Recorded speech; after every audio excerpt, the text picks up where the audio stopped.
इस वीडियो में हम बात करने वाले हैं वायर ट्रांसफर टेक्नोलॉजी के बारे में, जहां पर हम अच्छे से समझेंगे और जानेंगे आखिर वायर ट्रांसफर क्या है और वायर ट्रांसफर का यूज कहां पर और क्यों किया जाता है। तो चलिए दोस्तों स्टार्ट करते हैं और जानते हैं। तो दोस्तों यहाँ पर मैं आपको बताना चाहूंगी कि ये जो वायर ट्रांसफर है ये बेसिकली एक प्रोसेस है, एक टेक्निक है जिसमें इलेक्ट्रॉनिक नेटवर्क का यूज करके पैसे को लेन देन किया जा सकता है, किसी भी इंफॉर्मेशन को ट्रांसफर किया जा सकता है बिना किसी फिजिकल इंटरजेक्शन के।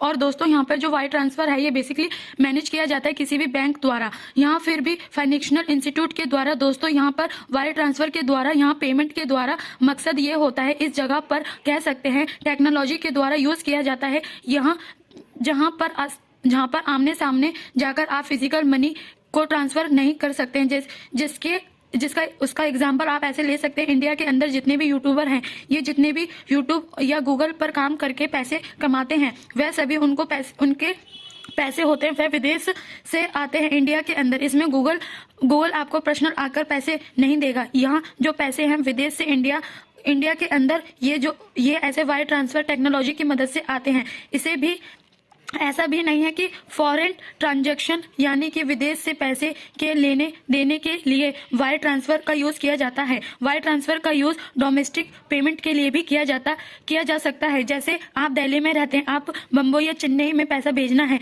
तो यहाँ पर आप वायर ट्रांसफर टेक्नोलॉजी का यूज कर सकते हैं। दोस्तों यहाँ पर मैं आपको बताना चाहूंगी वायर ट्रांसफर कह सकते हैं पेमेंट क्या की जाती है। तो यहाँ पर दो तरीके कोड्स को यूज किया जाता है। पहले में तो अगर आपका डोमेस्टिक पैसे भेजने हैं यानी कि एक देश के अंदर ही आपको पैसे भेजने हैं किसी दूसरे राज्य में, तो यहाँ पर एक कोड होता है RTN कोड, जिसको राउटिंग कोड के नाम से भी जानते हैं। इस कोड का यहाँ पर यूज करके डोमेस्टिक यहाँ पर वायर ट्रांसफर किया जाता है। वह दूसरी तरफ हम किसी और दूसरे देश में पैसे भेजना है, जैसे इंडिया से आपको पैसे भेजने हैं इंडोनेशिया, तो इसमें एक कोड का यूज किया जाता है जिसको हम स्विफ्ट कोड के नाम से भी जानते हैं। इस स्विफ्ट कोड इस्तेमाल करके वायर ट्रांसफर इंटरनेशनल ट्रांजैक्शन को किया जाता है। जब किसी पेमेंट को किया जाता है वायर ट्रांसफर के जरिए, यहाँ पर कुछ बेसिकली डिटेल्स होती है, कुछ महत्वपूर्ण जानकारियां होती हैं जो कि भेजने वाले और पैसे लेने वाले की होती है, जिसके उस पर्सनल जानकारी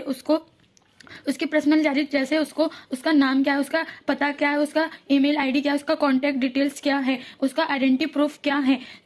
इसके अलावा बैंक में पैसे भेजना है तो उस बैंक की भी कुछ जानकारियां होती है, जैसे उसके बैंक का नाम क्या है, बैंक का ब्रांच का नंबर क्या है, बैंक एड्रेस क्या है, अकाउंट नंबर क्या है, स्विफ्ट और RTN कोड क्या है, यहाँ पर मेंशन किया जाता है। तो दोस्तों मेरी वीडियो अच्छी लगी तो प्लीज मेरे चैनल को सब्सक्राइब करें और मेरी वीडियो को लाइक करें।